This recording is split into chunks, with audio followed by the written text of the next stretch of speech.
How are we starting this all off, Ben? Are we introducing characters? How are we doing it? Well, I have a narrative. I mean, I'm making this up as we go along, but I have a pretty narrative way to bring you all together. But if you would like to start off by telling me your character's name and give me the log line, give me like a 2-sentence background and why you're in London. It is middle of December 1922, starting off. It has been an unusually warm December in 1922 in London. Very little snow, lots of rain, according to LondonWeather.com. So it's kind of like how March is here. So it's very cold and dreary and rainy, but no real snow as of yet. So we'll start with Nil. Can't I pass on to someone else so I get, like No. a hint of how to do it? This is it. Just go. Go. Just Character do it. name. All right. Give me 2 sentences while you're in London. All right. The name is Anthony Ballester, and my character's in London. Actually, for somewhat unspecified reason, so to speak. He got discharged from the army and was quickly sent over to London to spend some time with his uncle until things blew over. Okay. Shane? And his uncle figured that, he'd introduce him. I already said Shane. Yes. He's already done with the Iron Fist. Moving on to bigger and better things. And then you cock blocked me. God damn it. 2 sentences. My character's name is Bill Kane, or Father Kane. He is he's in London because he is a trained investigator for the Vatican as far as extra weird stuff. I'm trying to think of the word. I just had it a second ago. Extra dimensional. No, not that as much as like Supernatural? Paranormal? Supernatural phenomenon. Yeah, there you go. That kind of stuff. And he's trained in exorcism. And he's there because he's been sent to, investigate the goings on in London. Matt? My character is Reginald Baldwin. Baldwin the Great or Baldwin the Magnificent. He changes it every other week because he isn't sure which he thinks sounds better. But he actually lives in London.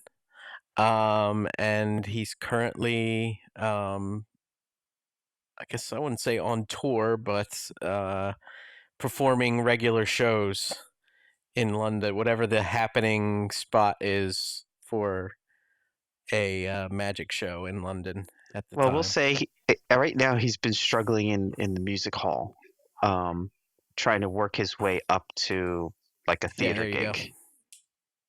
That sounds about right. Trevor? I will be playing Dr.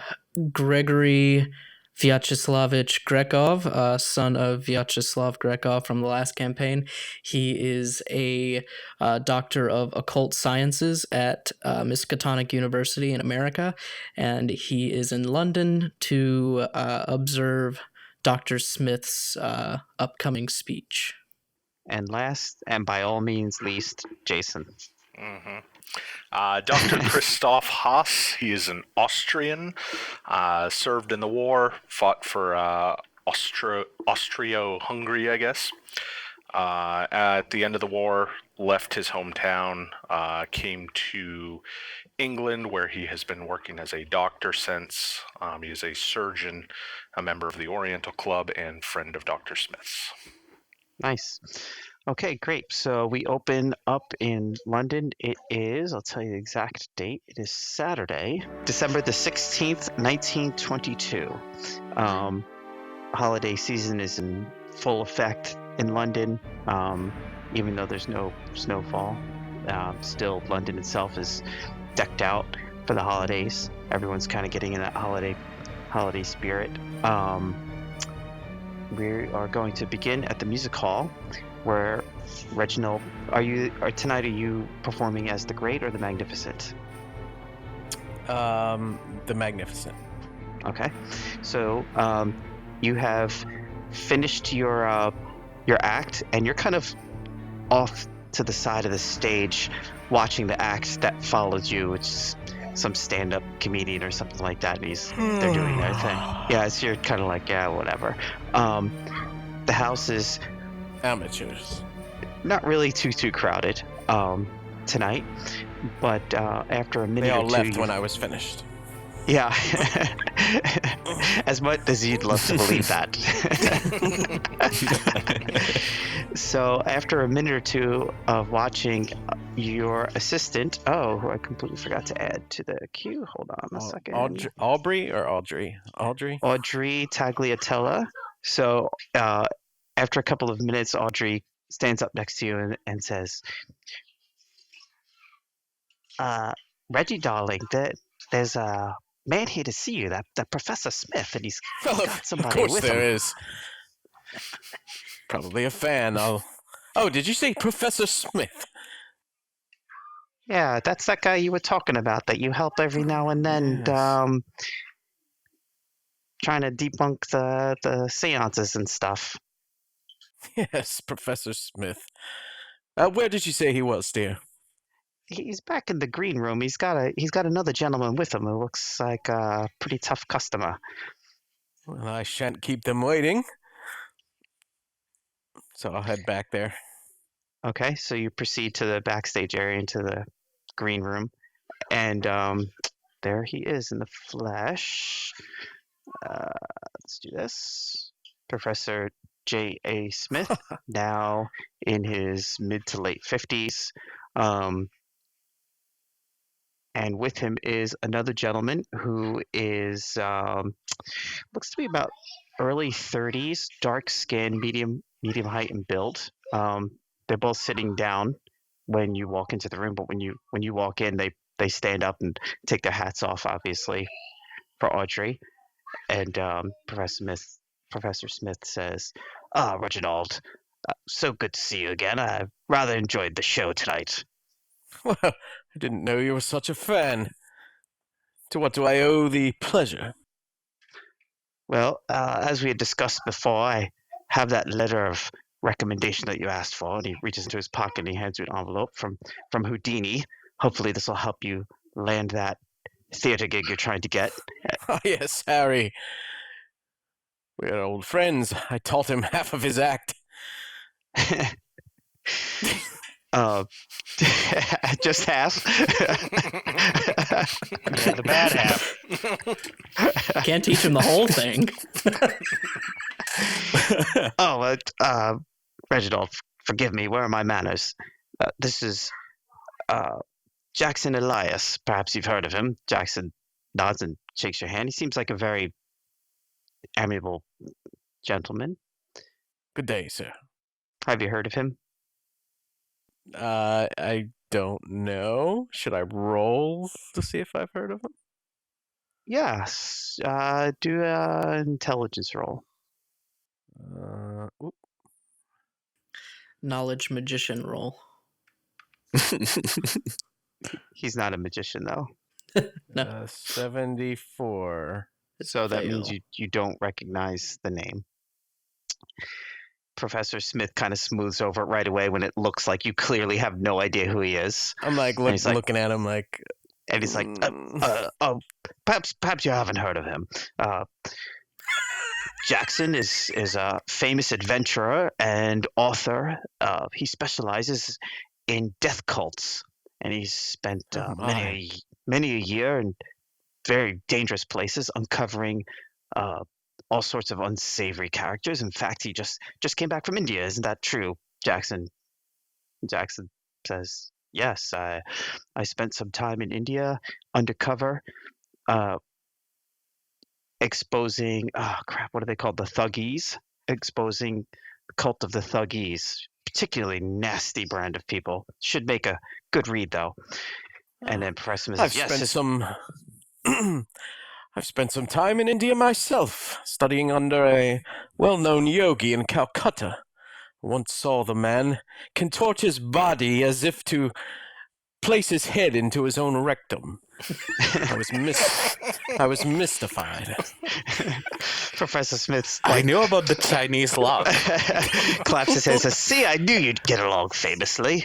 So he says, anyway, besides dropping off this letter, I don't know if you recall, but I had asked if you could do me that small favor, that run down to Cornwall I'd asked you about some time ago. Yes, of course. Of course, I'll supply the camera and the film. I'll pay for the train fare. All you need to do is go down there and take pictures of the item that I need photographed in preparation for my big speech. I have coming up. I have that big speech, the Challenger lecture, next month. Until then, yes, this is all very good. So let's say, can you come round? Let's say on Monday morning. Is that conducive to your schedule? Yes, the show only runs Friday, Saturday, and Sunday, so I imagine I'll be free on Monday. That's great. I'm putting together quite the team of naysayers, skeptics, and experts. This should be a most interesting venture. I don't want to spoil the surprise, though, of course. No, of course not. In that case, then, I'll wish you both a good night. And Audrey, as always, is a pleasure to see you. Oh, for sure. I love it. I'm And digging it. the professor and his friend make their exit. At that moment, your assistant, your stagehand, comes through the door. Do we have a name for your stagehand yet? I didn't. I think Ollie, Okay. and he's not going to be Asian. He's not going to be we're Asian. not gonna He's short going to be round like him? a pick. No, well, I'm going to make him like the Artful Dodger from Oliver Twist. Okay, He's going to great. be like a little pickpocket. Okay, great. So he looks like a little rascal, basically. Right, basically. He's A got the little big newsie. hat and the suspenders. Right. So he yeah. comes in, as he's coming in, the professor's leaving, and he's like, "Blimey, gotta look at that guy. No, that's not very polite, Ollie. Looks a little bit above your station, if you don't mind me saying, sir." Damn. Oh, as a matter of fact, I do mind you saying. Don't you have something to be doing? How much do I pay you anyway? Well, you pay me how much do you pay him? Let's say you pay him, Couple shillings. yeah, like 3 shillings a night. Pay me 3 shillings a night, and I'm worth it. After all, someone's got to pick up after you accidentally saw yourself in half or something. Yes. Just go gather my things. We're leaving shortly. Yes, my liege. So he, knuckles his forehead and backs out with a very grandiose bow that he's picked up watching all these theater types. And so the stage is set. So you have a letter of recommendation from Professor Smith. Via Professor Smith, he pulled some strings to get it for you. That's like a glowing recommendation from Harry Houdini himself that will enable you to get a higher profile act, perhaps in the spring or summer in London. And that's great. So let's cut to very good. So it is Sunday now, about 2:30 in the afternoon, and Father Kane is in his study. You've just finished, overseeing the masses for the day, Saturday night into Sunday morning, and you just you're not officiating. You've spent the last month or so in London. You are in the study. You basically have a small apartment that they're letting you stay in while you do your studies. It's about 3 o'clock in the afternoon, and you're just reading the newspapers, as is your your daily routine. Let's say you read the London Times every day. When your telephone starts to ring, Sort of don't acknowledge it at first because I'm deep in thought, and then I'll sort of like kind of just glance up, recognition, and put down my paper, and I'll walk towards the telephone. okay? So you answer the telephone and you hear on the other side, Father Kane, is that you? Yes, this is Father Kane. I'm so glad that I reached you. This is Professor Smith. As you call, we had traded a couple of telegrams last month. I hope I'm not disturbing you. No, it's quite all right. Yes, how you doing, Mr. Smith? I'm doing fine, just thank you. As you recall, I had mentioned that I had a small project I was looking to put together a team for in preparation for this special speech that I'm giving for the Challenger dinner next month, which of course you're invited to. Needless to say, if you do me this small favor. But on Monday, I was wondering if you wouldn't mind nipping down to Cornwall with a couple of associates of mine and taking some photographs. Something I need is I don't want to rather not spoil over the telephone, but it's right up your line of country. Yes, well, that does sound very exciting. I am, in fact, here on business, looking into some matters for the church, and I can't be distracted to go on vacation, Mr. Smith. It'll take you 2 days at the most. You said it was right up my alley? What makes you say that? Oh, I don't want to spoil the surprise, as I said. I'll see you tomorrow morning, then say 10 o'clock. I sort of, Father Kane just kind of, rolls his eyes, and he's just like, all right, yes, I'll see you tomorrow. Thank you, Father. I guarantee you will not be disappointed. I'll send my driver around tomorrow to come pick you up. Very good, then. Okay, excellent. Alrighty. Anthony, you had just left your uncle's place and now you're at the Oriental Club enjoying a fine meal. When the maitre d' comes over to you at the table and says, pardon me, sir, but Professor Smith is in the study in the back and would like to have a word with you. Oh, I forgot. Time of day. This is going to be Sunday around dinner time, let's say. Mm-hmm.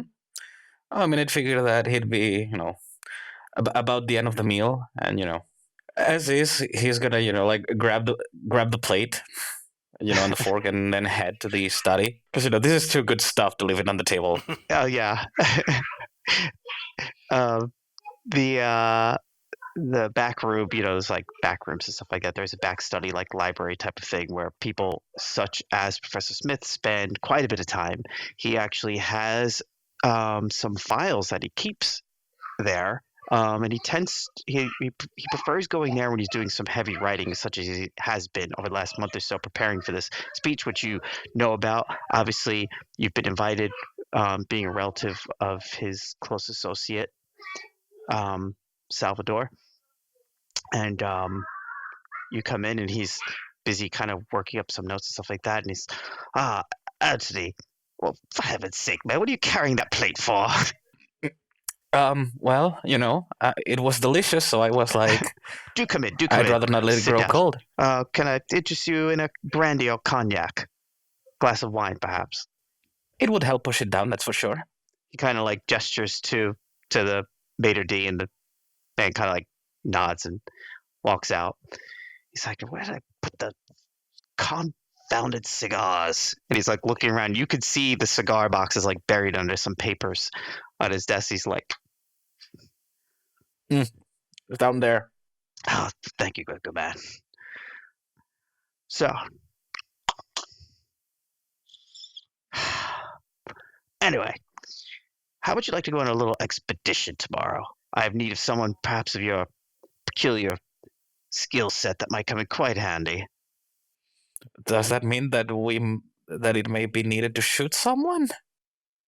Well, I wouldn't go as far as all that, but there might be some logistical issues that might need to be addressed. And I think that you're right.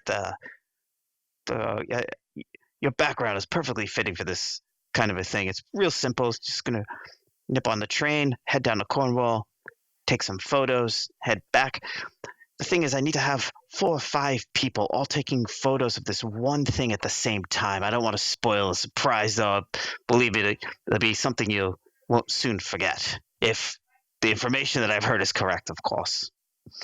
I'm sure you're aware of my most recent studies, and he kind of like sits back and puts his foot up. I'm sure you're aware of my most recent line of study. Yes, I am. So, without wanting to spoil anything, I will tell you that the speech I'm giving has something to do along those lines, and I think that being as familiar as you are with your uncle's history, you might find it most interesting. Well, it does sound very interesting. Yeah, count me in, Professor. So, Grigori, on a Sunday, where would your character normally be on a Sunday night? If it's a Sunday night and I'm in England, we're probably at my country home in Somerset. We would have probably just come back from a day trip to Oxford in the library. My graduate student Arnold would be with me. So Okay, we're probably okay. just relaxing in the parlor of my home in Somerset. Okay, so I would say in that case, then you've already traded telephone calls with the professor and have agreed to go to Cornwall. He has, in fact, already sent you the camera, so you can basically go straight to Cornwall from Somerset. He sent the camera he sent you is a Leica camera, which are Oh, that's good very stuff. high-end cameras, even in 1922. In fact, a 1924 Leica camera, just like the ones that you would be using, which kind of look kind of duddy now, but the optics are amazing. Just sold for $2.4 million. So, and the Wow. current Leica will set you back like 3,000 or 4,000. So it's he's putting a lot of faith in you. Obviously, he's set the camera. He told you a little bit of what he wants done. He said there's something called the Cornwall carriage that you are to photograph, and he's going to have others meet you down Cornwall, and you all need to. He stressed the importance of everyone needs to take the photos at the same time, preferably surrounding the carriage when it arrives. But he's told you nothing else, and you've done some searching and haven't really found anything about it. There's no stories or legends or anything, so it's just Taking it on he wants you to faith. go take a trip down to Cornwall, take pictures of this carriage, and come back. Sounds like it should be very easy. Sounds good. Okay, Dr. Haas, on a Sunday night, I'm assuming you'd be home. I would be. I have a small apartment near the hospital. And is the doctor single? He is, yes. A bachelor, I should say. Yep. So, let's say it is Sunday night at about 8 o'clock. You just came back from doing your rounds at the hospital, and you are looking forward to sitting down and listening to The Shadow on the radio every Sunday night. So you're just about to sit down, and you're like, who knows what evil lurks in the hearts of men? When the phone rings. All right. Well, a little annoyed, he gets up out of his chair and puts down his cup of tea and picks up the phone, and he says, Guten Nacht. This week's adventure brought to you by Dial Soap. Your voice, you know very well on the other side. It's your good friend, Professor Julius Smith. Professor. Good evening, good evening. What, Christoph, I hope I'm not taking you away from anything dreadfully important. Oh, just my stories, that's all. Yeah, he knows full well that he's calling just as the radio dramas are starting. He's fully aware. He likes trying to get that little dig. Like he thinks you lower yourself by indulging in such trivialities. Mm-hmm. I just wanted to remind you, tomorrow, 10 o'clock, you did agree to do that little trip down to Cornwall with me, or for me, I should say. Yes, I have not forgotten. I had my shifts covered at the hospital, so I should be able to make it down there, no problem. Excellent, excellent. I've put together quite an interesting team. I think you'll find them to be very entertaining. Well, I'm looking forward to it. How many other people will I be meeting down there? I believe that the total number is 5. One is going directly there, a professor by the name of Dr. Grigori. What is your last name? Is it Grekov. Grekov? Dr. Grigori Grekov. Dreadful sounding name, but quite a good chap. He's an American, you know. Very smart an fellow. American. Very nice. Yes. I'm looking forward to meeting him. I'm sure you'll get along famously. I have other assorted rogues gallery of scholars and such to meet you as well. In that case, then, I don't want to keep you from your important date that you have this evening. Yes, please. Let's keep this as brief as possible. I'd like to stay up to date. I will see you. I'll see you in the morning. Shall I send Beddoes around to come pick you up? He's going to be picking up one of the other travelers as well tomorrow. He can pick you up if you'd like. Yes, please. That would be excellent. Very good. Then he'll pick you up, say, 9:45. 9:45 it is. Excellent. Good evening, Christoph. Good evening, sir. Auf Wiedersehen. And he rings off. Is there anything anyone needs to do prior to Monday morning's appointment? I wouldn't mind doing some research on in the area we're going to, because from what I gathered, he said it was along my lines of what I do, and since I am an investigator, it's kind of in my nature to be curious. Sure. Do you want to give me a library use roll? No, but I will. 56. That's a success. Don't forget to mark your skills, guys. Mark your skills, since we're going to Yeah, if you succeed, mark them. Yep. Cornwall is a small seaside town, southern England, that has nothing going for it. It's, as far as you know, it's nothing. There's no Catholic churches there. There's a local parish. From what you have learned asking around, many of the roads are unnamed. It's a small town. People all seem to know each other. But what it is known for is it has some beaches, and during the summertime, it's got like its own little thing going on. But not so much in the middle of December. So you're completely baffled as to what could be that would be of interest to you. I'd like to set arrangements with my graduate student about where I'm going to be for however long, because there's no necessity for him to come along.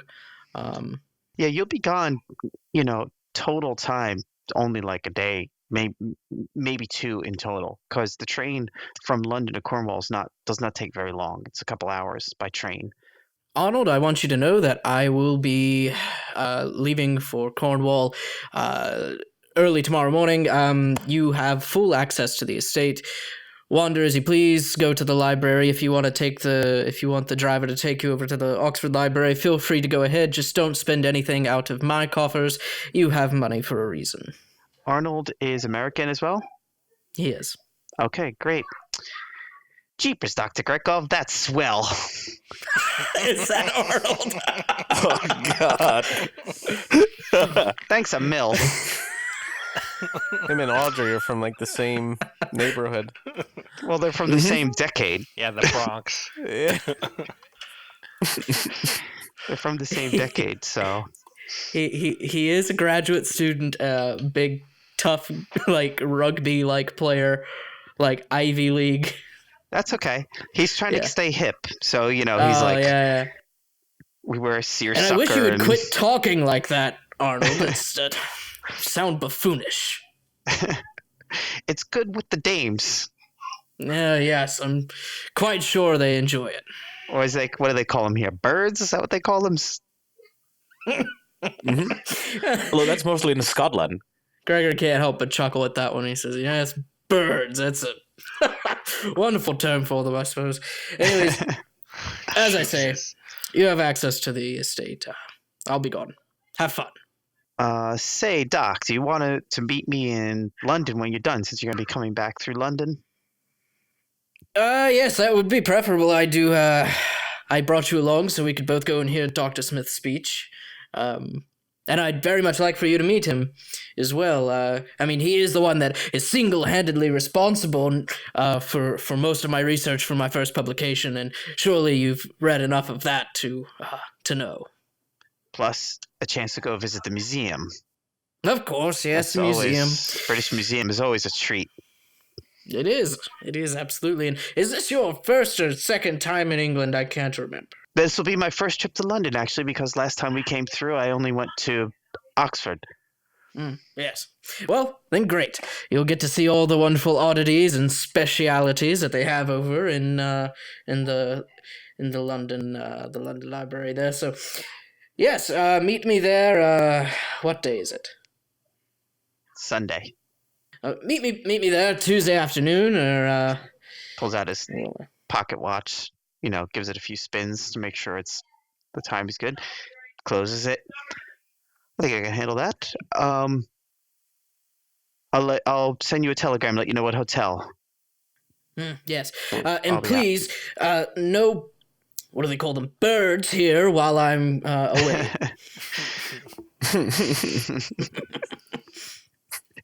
And he, All right, Doc. and then he says, "I'm off to sleep for the night." Anyone else have anything they'd like to do? I mean, since the professor said that my skills would probably come in handy, but not the fighting experience, then I mean, Antonio would figure that it might not be a bad idea to get like a portable toolbox. Okay. Because the other thing that he knows how to do is engineering, repairing, and stuff. Okay.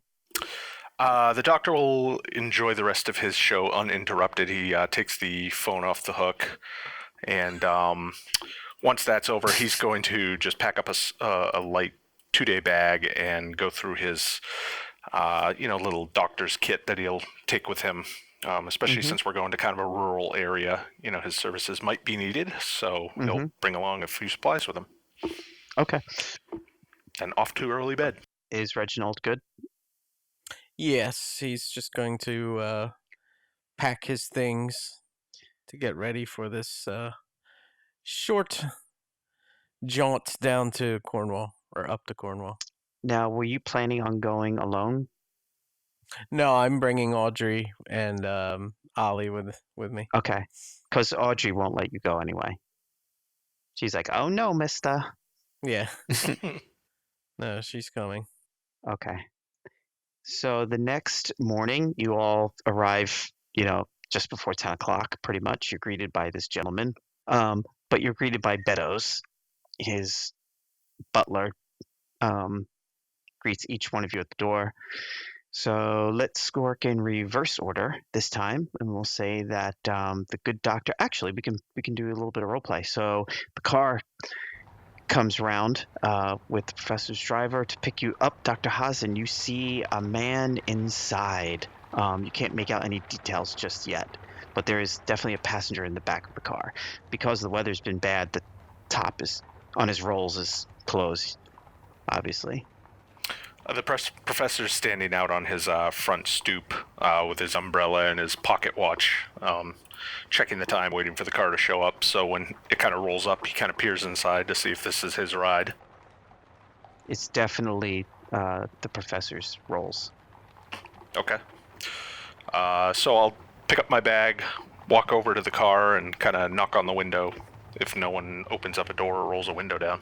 Yeah, so as you head down, the driver hops out and comes out, opens the door for you to let you in.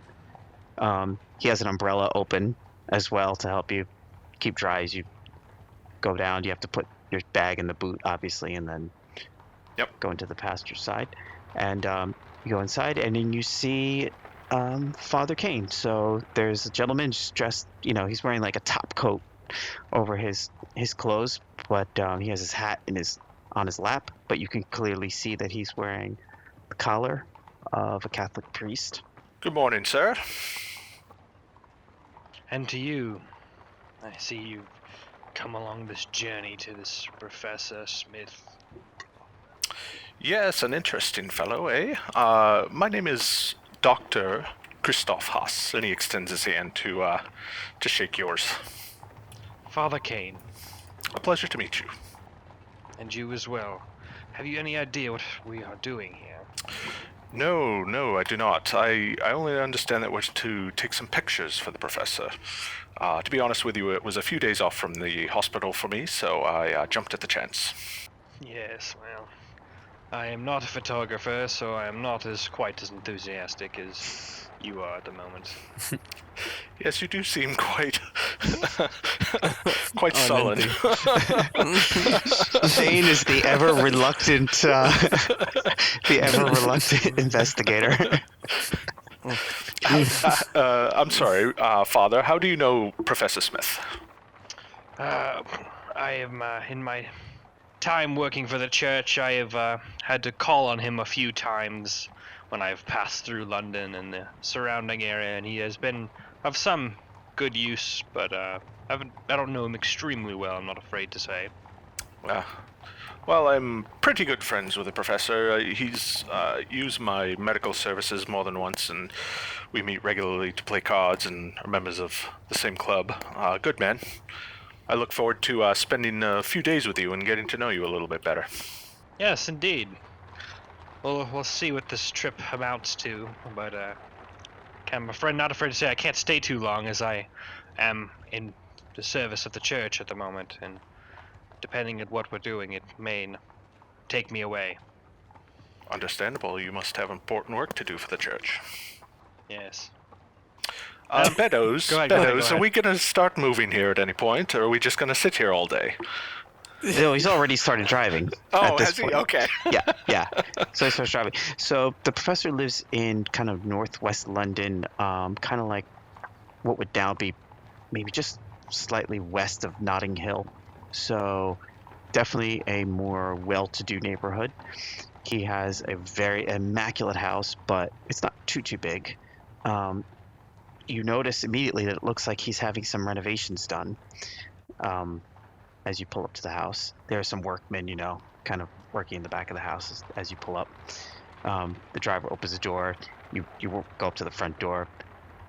Before you can ring the bell, the door opens. Beddoes is there. He's, "Good day, doctors. Pleasure to see you again. Again. Good day, Beddoes. Pleasure to see you as well. Do come in out of the rain, sir. Thank you. Father, Wait, does he have a twin? Yeah, was it Beddoes driving? No, Or was Beddoes it- is No, the I butler. think that was my mistake. Oh, okay. I just kept going. But since now we're acknowledging it, Jason made a huge mistake. All right. So yeah, That's he fine. did say he'd bring Beddoes round, but that clearly didn't happen. Yeah. He was kidding. So he says, "Please come in out of the rain. I'll take your coats and your hats, gentlemen." Danke. Very good. So as you work your way towards his study, you can hear conversation taking place, and you open the door and you see the other 5 characters that are there. You see a man who you've never seen before, who's sitting next to a blonde woman, and there seems to be a young kid with them. They don't look like a family unit, though. So you're not quite sure what that's about. Entourage. And then obviously Father Kane, you've just recently made the acquaintance of, and you see 2 people that you know immediately from the club. One being Anthony, who you don't know personally, but you've seen him around the club, but you kind of know him by reputation, let's say. He's known to travel in circles of distinction. And then, of course, you know Dr. Grekov fairly well because you both have attended various functions that Smith has held before. Okay, so the professor takes a few steps into the door and looks around the room, and he says, Guten morning, and he bows to everyone. Ladies and gentlemen, it is a pleasure to see you all. Ah, Dr. Haas, wonderful to see you. I wasn't expecting to see you here, actually. And Smith didn't give me the guest list. Yes, he did mention that you would be here. I'm quite pleased to see you, sir. No, as always. I hear that your Haas procedure has revolutionized some general practices, and I'm very impressed. Revolutionized, please, such a large word. Not for me, but thank you. The professor says, forgive me, allow me to make some introductions. And he kind of introduces each character in line. Says, Dr. Christoph, allow me to introduce the charming Audrey Tagliatella. Charmed, my lady. I'm sure. She's the assistant and associate to Reginald Baldwin. Perhaps you've heard of him. He's quite a well-known magician here and illusionist here in London. Ah, an illusionist. Very interesting. I have not caught your show, sir, but it sounds quite intriguing. Yes, well, you'll have to stop by while I'm in town, which is pretty much all the time. Except for today, because today you're all going to be running a small errand for me. As you all know, I'm terribly busy preparing for this speech that I have coming up very soon. But before all that, I'd like to personally invite you all around here for holiday dinner next week, if that's okay with you. Just pick a day and let me know what works best for each of you, and I would love to see you over the holidays. Well, there'll be figgy pudding. Audrey's like, look at this place. I think there's going to be everything. This guy's got long green, as we say. Yes, well, the professor is quite well known. He's had time to accumulate all sorts of finery. So he has Beddoes bring in a box, and it looks like a hat box, and it has peppermint and chocolate stripes on it. I was hoping you would say there would be peppermint and chocolates in it. Well, actually, the hat box from the last adventure, that's the way that the hat box looks. So this one looks just like it. And he opens it up and he pulls out these cameras and he hands them all to each one of you, explains basically, how they work. You can basically figure it out. He says, okay, I'm guessing that you're all rather curious as to what I need to have done. At 12 o'clock, you're all going to take a train from Paddington Station straight to Cornwall. There's this rather interesting phenomena there, which is tied to the speech I'm going to be giving. So I don't want to give too much away, but it's called the Cornwall Carriage. Have any of you have heard of it before? The first I've ever heard of it is when you brought it up last. So Is it like a public transport? It's more like a folk legend in Cornwall. They say that the third Monday of every month at exactly 11:55 p.m. in front of the bank in Cornwall, this carriage appears. A woman comes out of a close by house, gets into the carriage, and then they just disappear. What I need each of you to do is to go there, verify this for me, but it's most important that you get photos.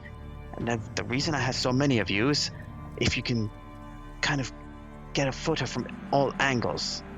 This way, if it's a hoax, maybe I can disprove it.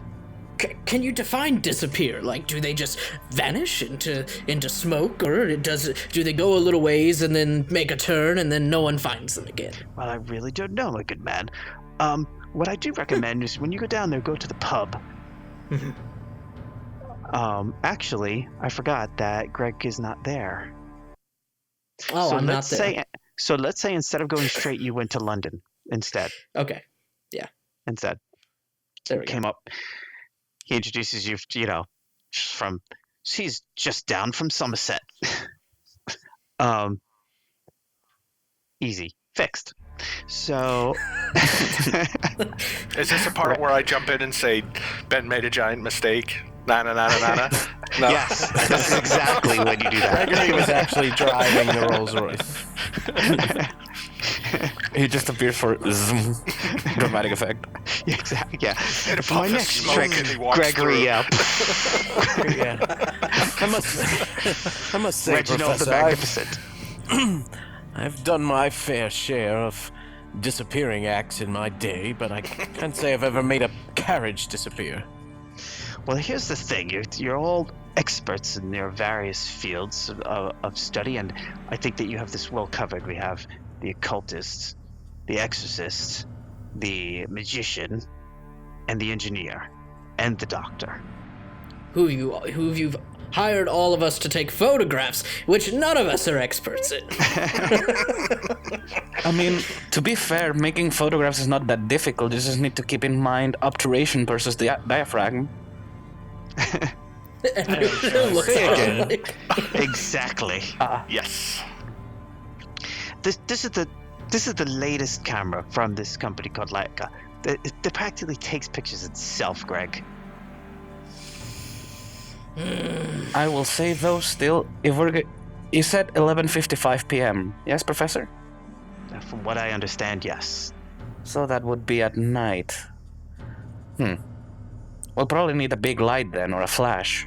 Well, it's right in front of the town bank, and I'm sure that they have street lamps. Oh, good, because the less light there is, the more obturation you need to set, unless you want to up the diaphragm, in which case the picture will not have much focus. It will be too blurry. Well, I'll leave that up to you. Yeah, that's what he said. Seems that that this Spaniard here knows more about your camera than you do.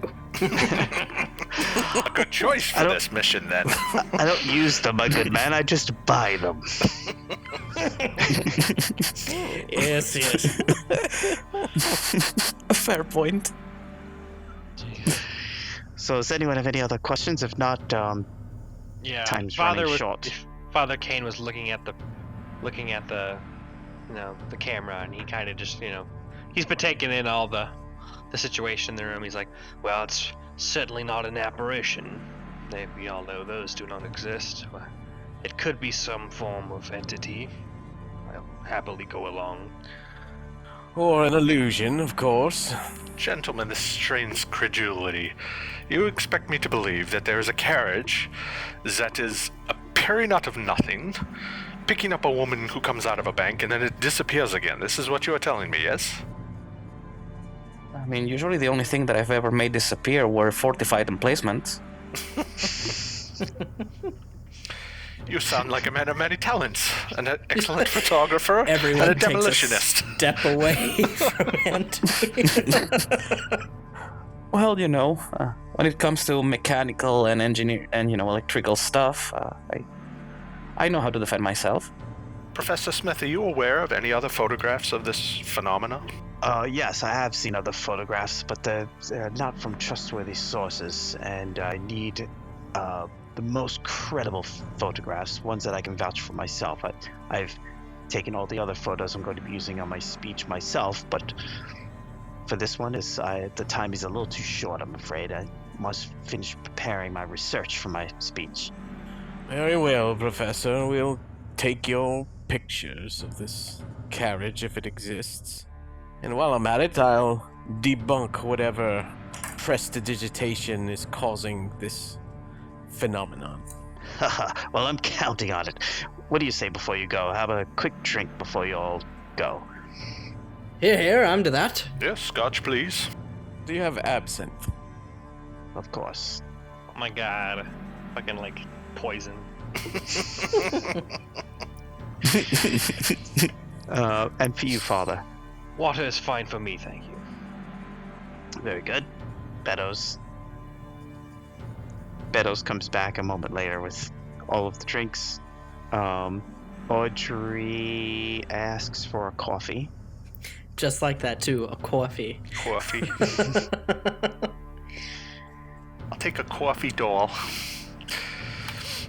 And yeah, so if no one has any further questions after you have your drink and some convivience, he will get you all to Paddington Station. Okay, great. So you make your way to Paddington Station. It's pretty simple. The tickets have already been purchased. There's nothing to do but to actually get on the train. So you all board the train, and you're on your way. They work the chairs out, so basically you're all able to sit, like in benches, long ways. Audrey kind of like elbows Reginald and says, "Oh, it's pretty exciting, isn't it, Reggie? Going down to the beach to chase down mysteries." And she kind of leans close to you and like stage whispers, "I brought Mabel along just in case." Mabel is the 22 that she keeps hidden on her person, that magically appears when things get rough, like the house doesn't want to pay or something happens. It's like 1 minute she's just, standing there. The next thing you know, the 22 is out and she's got it up to someone's head. Jesus. I doubt we'll need to be resorting to violence, but I guess Have you ever better to seen be me safe than sorry. Reggie, have you ever seen me shoot someone? Usually once Mabel comes out, things have a way of resolving themselves. I'm just letting you know that I have her just in case. Yes, well, keep your finger off the trigger. Pistol packing mama. Audrey is very tough.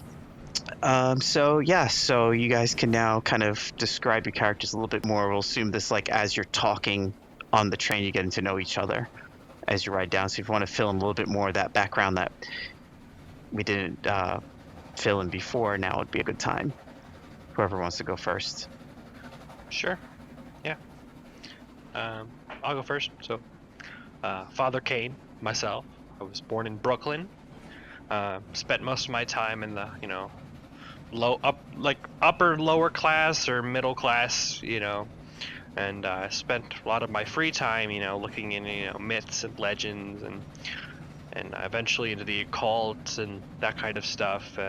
Eventually, I pushed myself towards the Catholic Church, and due to the death of a relative, it went into the Catholic Church, and due to my knowledge of the occult and all that, and my the fervor for the Lord, I was sent to the Vatican to train under a cardinal, a friend of mine, actually, and was trained to be an exorcist and a special investigator for the Vatican and matters of the special phenomenon.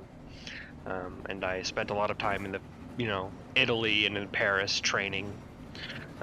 And I've been all over the Christian world in my investigations, so I'm quite well versed in some languages. I speak a little bit of French, a little bit of Italian, Latin. Gregory is a very tall man, 6'3", not very, stocky or built. He's kind of lean and tall, and has kind of patchy facial hair that he lets go every now and then he'll shave it off for bits of a time. But yeah, and he's always in like a 3-piece suit, as the time would call for. I mean, it's nice to say because, Anthony would be kind of like, I guess you could say, the polar opposite of Gregory, because he's 5'1", but he's definitely more on the stocky side. He's not, super bulky, basically not the kind of short person that is super small. See that the lad's got some strength, usually dresses with, with a coat right now, because between the cold and all that stuff, you see that he's definitely more used to warmer climates. And then, the two more, I guess, striking things is, first, that he seems to be fairly young. Partially because, you see he's perfectly shaven, not even a shade. And yet, Dr. Haas, since he's been on the war, he would notice that despite, his apparent, youth, he does have the eyes of someone that's been, in the thick of it, that's been on some really nasty battlefields. And it might be striking to him see someone that seems so, he seems barely having gotten out of being a teen. And yeah, I mean, other than that, he's talkative for the most part. He just, when it comes to if it ever goes into war, that's gonna suddenly, shift from being a talkative fellow to being short, clipped sentences. He seems uncomfortable talking about it. So, while we're on your character, I'm going to ask for you to make a spot hidden check. All right. A Regular success. Nice. So, you notice that on the other side of the train car is a man that is watching you guys, but trying to make it look like he's not watching you. But it could be any number of reasons. Because you're a large group and you're all talking and chatting, or you don't know. Well, Antonio's just gonna do what, like the usual thing that a Spaniard would in that situation, he's just gonna look at the man, give him a smile, and like tip his hat. He just puts his newspaper up. Does it have holes that it poked through? Yeah, that'd be great. And Antonio's just going to say, "What a strange fella."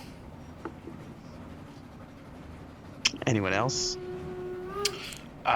So Dr. Haas, through conversation, talking about where he's from, discloses that he was born in a small town in Austria-Hungary, grew up there, went to school in Vienna, and received his medical degree, and then ended up fighting for the Austro-Hungarian, I guess, empire or whatever. During the war, he fought on the Russian front, was wounded a few times, but he doesn't go into any real details. After the war was over, he returned home, where he practiced medicine for a few years and had lost two of his brothers in the war, and decided that it was time for him to leave Austria. So traveled across the continent, spent a year in France, and eventually crossed the channel into England. And he is now working in London at a hospital of St. John and St. Elizabeth, where he's been for the last few years. He's not a very tall man, 5'7", I think, kind of slight. He's not, I guess, strong looking. He's a little bit frail. He walks with a walking stick, has jet black hair, and does have the eyes of a veteran, which he recognizes, I guess, in Anthony as well. Anyone else? I don't guess I actually gave any background. I just described what Gregory looked like. And I did the opposite. Yeah. He also discloses he's a fan of the Shadow as well. So Dr. Gregory Vyacheslavich Grekov is the son of Vyacheslav Grekov, the ousted professor from the Imperial University at Moscow, who was in the last campaign. Anyways, his father, you all would learn that his father traveled with, or did work for Dr. Smith, and traveled with a set of very interesting men, including a one Salvador de Cordoba. Anyways, came back paralyzed, and now Gregory is He came back paralyzed but rich. Right. He came Paralyzed back but paralyzed rich. after working for Dr. Smith. I'm sure we all went wide-eyed at that bit. So Gregory grew up very interested in the occult, as that's kind of where his father's attentions turned to. Went to Oxford on a Fulbright scholarship, graduated top of his class in occult sciences, which not very many people are studying at that time. So, he two. gets, yeah, and he gets a professorship at Miskatonic University. And All right, I guess that just leaves Reginald. So he is handsome, though not strikingly so, with a pencil-thin mustache and a top hat, which he kind of wears cocked to the side.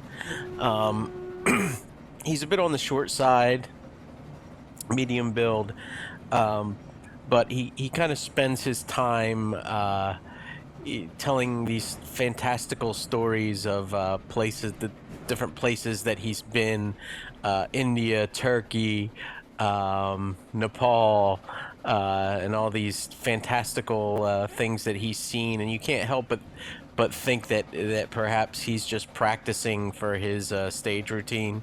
You're not sure what among the things he's saying is actually true, and what is just bullshit. So, but yeah.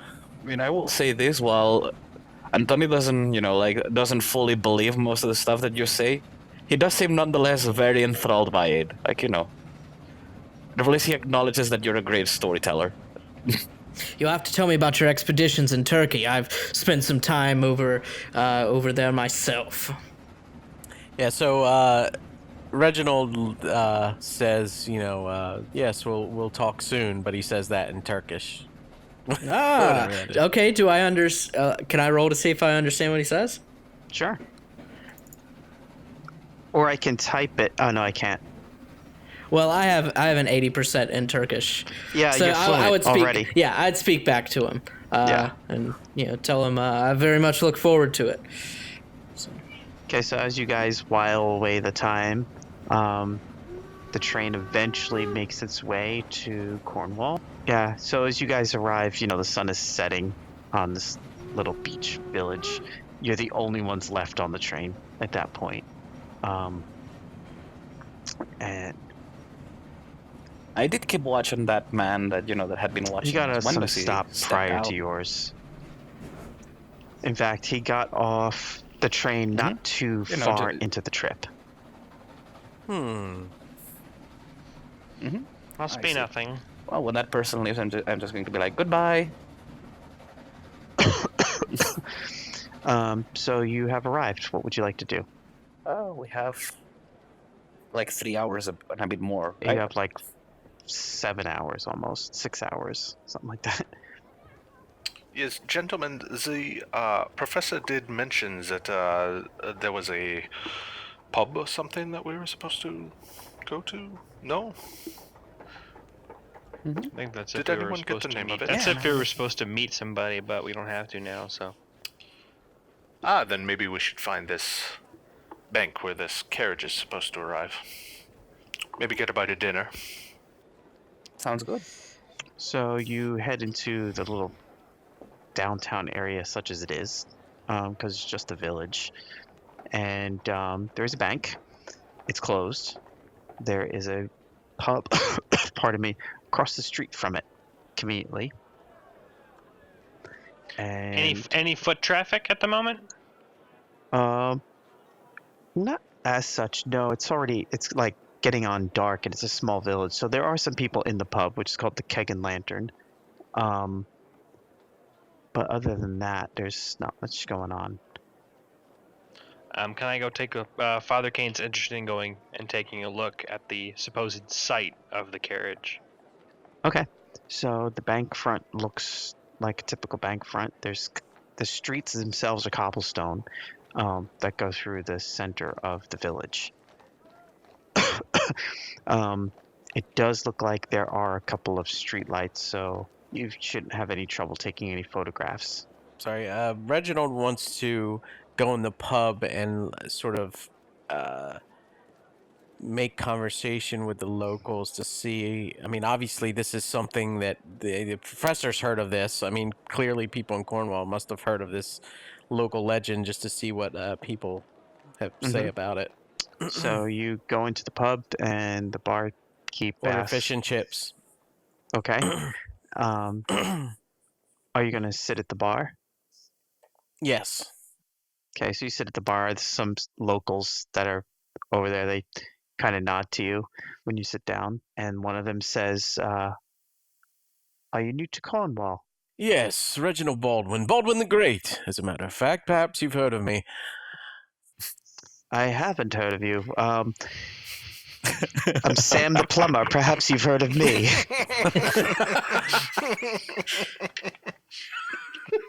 Yes. So I'm in town on a quite a curious little errand. I'm to take photographs of a magical disappearing carriage. Have you seen this? The Cornwall carriage. And then the whole place, there's like, there's maybe 10 people there. They all start talking at once.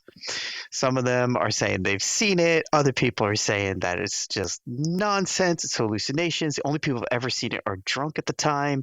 No one has like ever gotten a photograph of it. The bartender who owns the place, the barkeep, has been there for years, and he says he's never seen it. Quite like the Loch Ness monster, I see. But there seems to be differing opinions. The gist of the story is it's kind of like the Flying Dutchman, where the third Monday of every month, it's a famous banking holiday apparently, this carriage appears and this woman comes out of a nearby house, gets on the carriage and leaves. But some people are too scared. In other words, they'll say they're going to see it, and some of the accounts people feel are just people saying to, basically like any other kind of ghost story, where they're like, they say they'll do it and they're all tough until it comes down to it, and then they run away. But then they say they saw it, but you can't get an actual reliable account of anyone saying they've seen this thing. All right, I'm just gonna finish my fish and chips and walk out. But then that without leads any fanfare into the conversation. Like they start talking, and then the next thing you know, they start talking about all sorts of stuff. They're just going back and forth, swapping local stuff that I don't care about. Yeah. Gregory would actually be in there, like when they start talking about like all the different cult legends, he'd be like interviewing people and taking notes and whatnot for his and this his stories. And my Aunt Edna saw it for sure. It was a potato with the face of Jesus on it. He'd probably dismiss the ridiculous ones and talk to the people who had more interesting things. Right. So they talk about all sorts of stuff, like the Potsford gibbet. That's an actual thing. I don't personally know anything about it. Yeah, I guess I'm gonna be looking for, strategic shooting spots, so to speak. Like, if the woman is supposed to come out of, this side, then, like some person that can, cover that side, some on that. Right. And then, see like if any of the buildings would offer like a good, Well, that's the thing too. top-down visual. Everyone has a different story as to where this woman emerges. She also is young and old and tall and short. Is there any way to piece together kind of some more common themes, like yeah, give me a psychology roll. I can do that. I actually used to be able to do that, not anymore. I remember I took those skills for I traded those out for persuade. So you know what, Father Kane would be able to do that. Is he there? Oh, if you're outside, right? You were outside. I am outside. In my case, I'm looking for spots. Dr. Gregory, were you outside? Were you inside? I was inside. Father Kane's outside. He was outside looking at the site, so he wouldn't even be there, unfortunately. So if Father Kane will tell me exactly what it is he's looking for, I can. Yeah, so Father Kane is outside. He's trying to look for. So if he's familiar with the signs of demonic possession, he's demonic entities taking over objects, that kind of stuff. He's never heard of He knows that apparitions and ghosts aren't real, not in the Catholic faith anyway. So he's more looking for signs of demonic, and he's looking around for that kind of stuff. He's also looking for signs of people just creating a spectacle, not a real event. So because he's also dealt with many people, just trying to fraud the church. So he's very experienced in that as well. So he's looking for that kind of stuff. Okay, so excuse me. This will be right up your alley. All right, so How about the doctor? What's the doctor looking for? Which doctor? The medical doctor or the doctor of the occult? Yes, Dr. Haas. Well, Dr. Haas is kind of coming at this as a medical man and a scientist, and kind of scouting the area for what he thinks. I mean, he's no photographer, but trying to find the best angles for them to shoot and cover the front of this bank where we believe this apparition may come out of the bank. See if he can kind of walk up and down the street and see if there's any maybe elevated positions that we could find where we can get the best shots. Okay, so I'm going to say that Dr. Haas has to make a natural world roll, and Father Kane has to make a occult roll. And quick question: what Damn role it. should I make? To find, I guess, best I'm gonna- photography can I spot, push so to that? speak. That would be the same thing, natural world. How are you pushing it? I'm pushing it by pulling out my notes and my books and my ritual book and kind of going through it, analyzing the books I carry Okay. in my pockets. No. So you don't see any. Actually, you didn't roll the second time. Hang on a second. There you go. Nice. Hard. So you don't see any signs at all that would indicate any actual phenomena that's taking place. And Anthony, yeah, the same thing. You guys, the street's cramped. It's going to be very difficult to get if this thing actually appears, to get around it, to get photos from every side. Curious, Ben, would Gregory know anything? I know you said that he did research and couldn't find anything about this particular instance, but would he know of anything else in the occult of similar incidents elsewhere in the world? Similar stories and events? Yeah, sure. I would say Okay. definitely. He's heard Okay. legends that are similar to this. The Flying Now- Dutchman being just one of many. Mhm. So would I know how those things generally get resolved? How people tend to see They're those all- manifestations? It's almost the same kind of thing where there's a lot of circumstantial and third-hand evidence. There's no real hard, concrete evidence. Professor Smith, as you know, has spent the last few years really debunking these kinds of things. It appears that this would be the case here too. So you think he's just trying to debunk rather than prove? Or I guess that's I what think he- he's trying to. That's what he debunk. has. Yeah, that's what he's been focusing his studies on lately, like all these charlatan spiritualists and stuff like that, just exposing them. So if Gregory came out of the pub, who's the person who would probably be closest to the pub of the four of you guys? Well, they were across the street, but the street's kind of small. I mean, this is like the literal one-horse town kind of deal. So he goes kind of stomping across the street, like flipping through his notes of like what that he took of what people were saying, and says, "Well, if I've come to one conclusion, it's that no one has actually seen this damned thing, and that we're just here to disprove that it doesn't. We're just here to prove that it doesn't exist." At that note, I kind of like stand up from my crouch stance and I close my ritual book and I'm like, "Yes, Professor, I as well have picked up and found no evidence of any demonic activity. It seems we are not here for a true purpose." Wait, there is one question that we have not asked. I mean, we have been asking, like, what and where, but we have not asked since when. I mean, for how long has this Carriage of Cornwall been happening? Maybe we should ask if it's been like a recent occurrence, or if it's been happening across generations. Would I have gotten that information in my notes and it's all different? No one's given me the same. No, I would say that on that account, it is pretty much everyone agrees that it's been for about 70 years. Well, no. Some of the folks inside, I mean, they can't agree if the woman's tall, short, fat, skinny, but they do all agree, at the very least, that it's been happening around the past 70 years, more or less. Huh. take that what you will. I mean, I take everything these folks say with a grain of salt anyways. They're all half drunk. Yeah, no kidding. So my next question would be what occurred here 70 years ago that started this phenomenon? Some drunk fool told a story, and it has been carried on by a bunch of other drunk fools. We're not going to find anything here, gentlemen.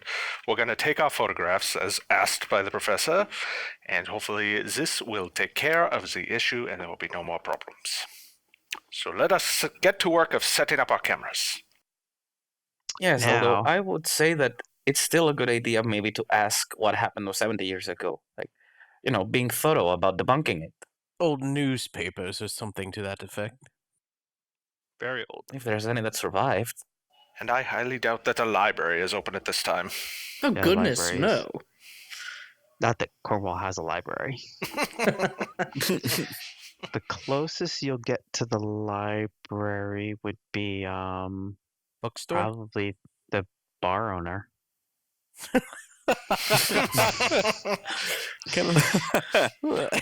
How old is he?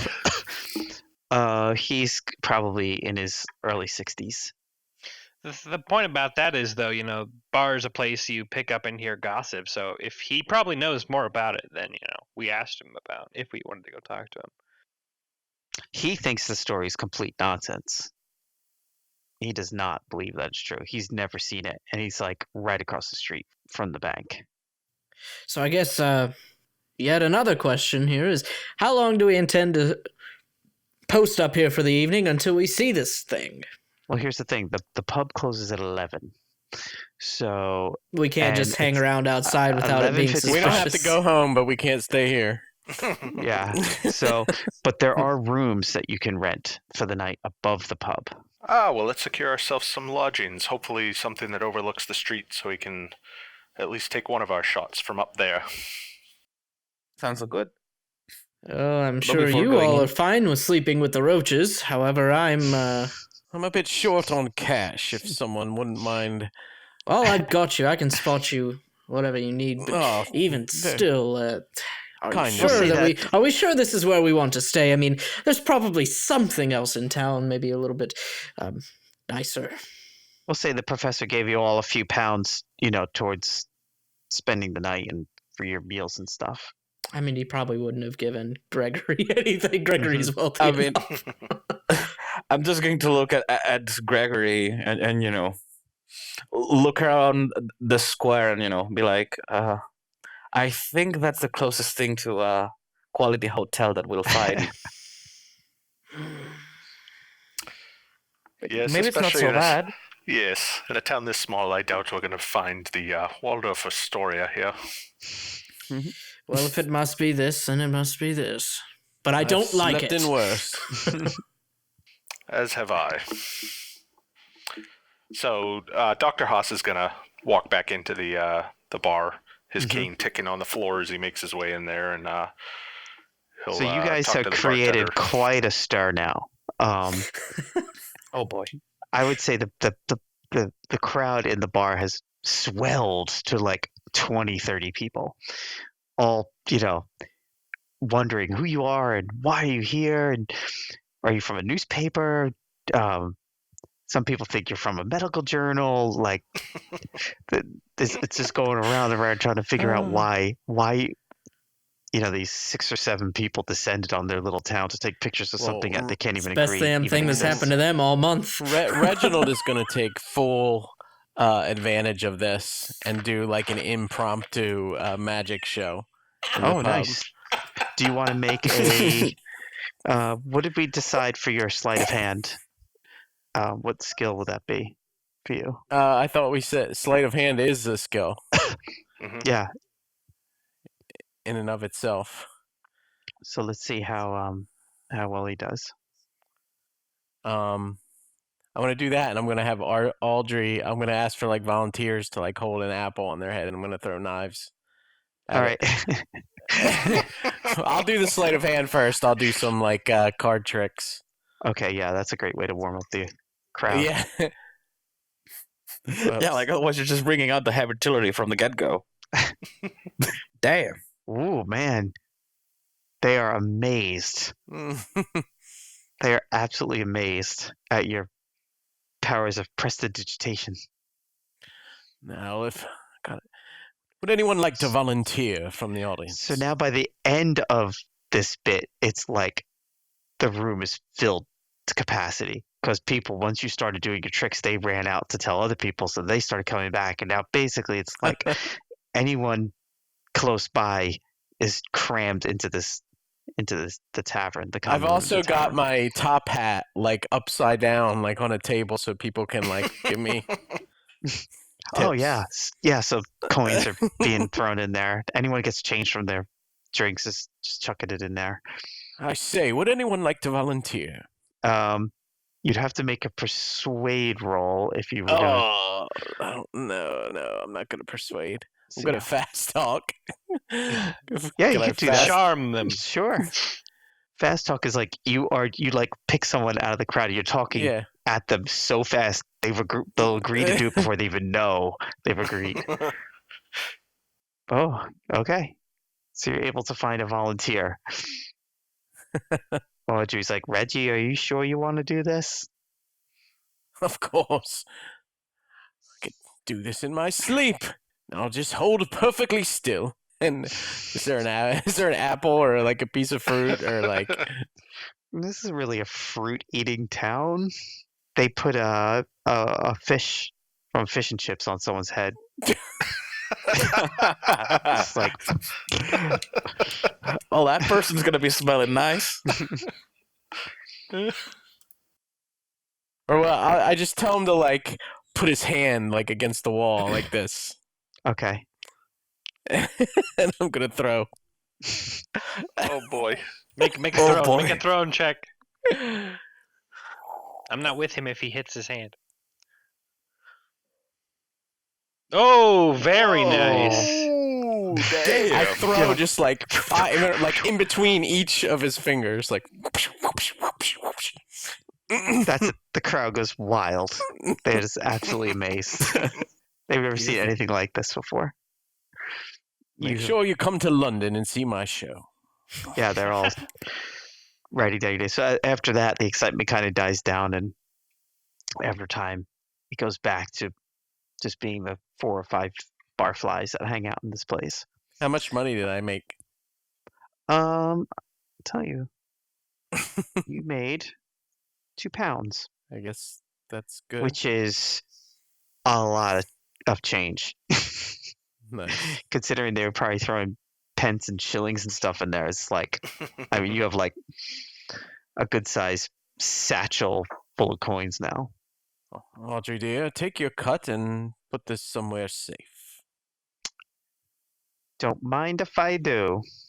Mr. Baldwin, a most excellent performance. I must say, you're a very talented man. Thank you.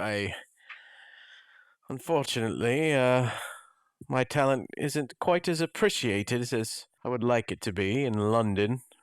Ah, fools in London. Bill the bartender says, blimey, I haven't seen something like that in all my years. Beats a disappearing carriage any day. Maybe you could see a way to come down here the first Sunday in every month. So that would be Packham in here. I could probably see my way to clearing your lodgings. As it is, you brought this crowd in here, so your room's on the house tonight. Yes, well, I'm sure we could work something out. So after like 10:30, he rings the bell for last orders, and everyone kind of filters out, and Bill locks the door, but he keeps the key, and he's like, just in case you do see something, you want to run out to it, I'll leave the key in the lock for you. In my case, I'll be setting up the cameras, like changing, basically, I guess explaining them the basics of photography. And, for instance, I will look at the professor and say, all right, so this camera, I've set it to small diaphragm and long obturation. This means that the, I don't know the name in English, but, the thing that captures the light in order to imprint the paper will remain open for longer. So you will have to keep it as steady as you can, pointing in the same Yes, direction. your newfangled technology, it's all fancy and you know a lot about it and I don't. Yes, thank you. I will press the button when it comes time to press the button. Well, I mean, I'm saying it because, like, if we have someone from a long distance, then that person will need the long obturation, whereas someone that's going to be close should be able to afford a more open diaphragm and less Just obturation. give me a countdown and I'll press it when you tell me to. How's that sound? Fine. Americans have no patience for anything. Well, you got to imagine he's 36 years old and he pays really not much attention to technology as it currently stands. Mm-hmm. So after about 15 minutes or so after Bill goes upstairs, you notice that a light snow, it starts to fall. And after about another 15 minutes, it seems to be picking up quite a bit. And the effect that it's having, because you're so close to the water and it's been unseasonably warm, but it's falling, it's having like a dry ice effect. So this fog is now starting to form, not too unlike you'd have in London. And you can see it's getting increasingly harder to see the bank across the street. Well, it looks like we might have to post up near the windows or even outside for the last few minutes here. We'll have to get closer. This British climate is, well, as we'd say in my country, una mierda. And, he's gonna, like, cover proper his coat and say, I will be part of the people outside. Anthony, I think I will accompany you. I'll come out. You can show me more of these cameras. I find them gladly do so. fascinating. I suppose I'll come along as well. I quite fancy the snow. Audrey says, well, you can count me out. It's too cold out there. Yes, I'm with you, dear. I'll stay in here where it's warm. Oh, damn, I'm supposed to take those pictures. Well, I suppose I'm coming as well. Well, Bill didn't say nothing about helping ourselves to a whiskey while we wait. Does she hop over the counter? That's exactly what she does. She goes right behind the bar, pulls out a bottle. Takes out the flask from her garter and, like, refills it. God damn. Just make sure you leave a tip. I mean, as is, I'm going to look at Reginald and say, well, I mean, I set this camera to have long obturation, so you could always take this one. You don't need to be as close. Yes, I'll fiddle with it. Abjuration. Abjuration. Abjuration. Isn't that a school of magic? Yes. I much prefer conjuration, but this will do. Rabbits from hats, Bill man. Kane is definitely a divination sort of guy. Yes, well, my faith will keep me warm. So will my coat. Well, I've got my faith to keep me warm. My flask of brandy will keep me warm. I'm also interested in, if anything should happen, the tracks in the snow. So I kind of want to be out there to see that. Okay, so at about 11:45, the weather just hits its absolute worst at this point. The fog is getting kind of thick. The snow is falling. There's a wind blowing. So the lighting conditions are poor. After a few minutes, you hear a sound that you know very well. It is clearly a sound of a horse-drawn carriage rolling down the street. Well, that draws our attention, I'm sure. So you're watching. You can hear this thing, but you don't see anything coming down the street. You just hear the sound of the horse kind of clapping along. The doctor glances at his pocket watch to see what time it is. Yeah, so you're like squinting in the light to see, and at exactly 11:55, seemingly out of nowhere, there's a carriage in front of the bank. Is anybody else seeing this? Snap pictures. How close am I? If we're outside, how close are we? Oh, you're pretty close. You're maybe 20 feet away Can I get or closer? less. Sure. I think we need to get pictures as it's going away, or else this is just any ordinary carriage. Yeah. Spread around, surround it. You can see there's a man, a driver, standing atop it. And he's kind of like rubbing his hands, looking around and waiting.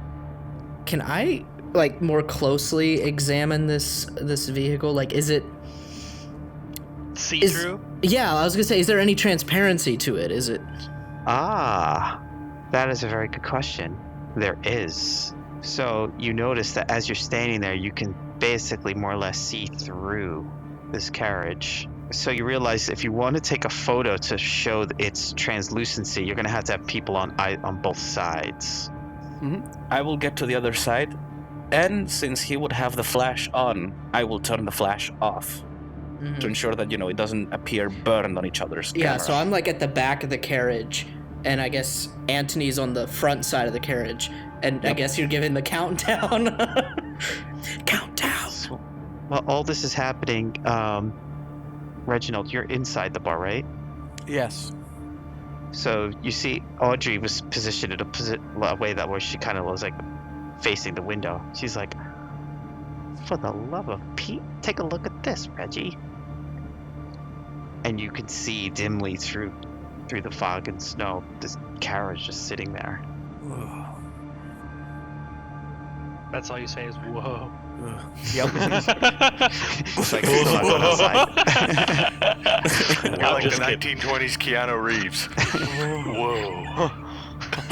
Just kidding. I'm just messing with you. So I just start snapping pictures as quickly as I can with this old-fangled camera. What would be newfangled? Yeah, newfangled. Father Kane's not really taking pictures. He's more, walking around the carriage. He is at this point reached into his pocket and pulled out his rosary, and he's got it in his hand. Mm-hmm. And he's like looking at the ground to see if the carriage is making tracks in the ground. He's, looking around to see if he believes his own eyes. And then he finally comes to the conclusion that there's definitely something, and he asks the spirit, like, what's his name? Who are you? In the meantime, Anthony and Gregory are taking pictures. As is Dr. Haas. My name's George, Gov. I'm here to pick up Mrs. Let's say Mrs. Willem. Take her down to the doctor's place.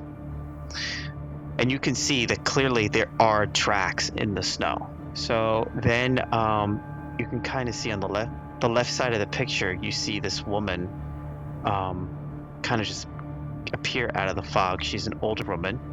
She's dressed all in black, very period specific for what would probably be the 1850s. She comes up, she's like, it's about time you're here. And he's like, sorry, Mom, I got held up. And then she helps her into the carriage.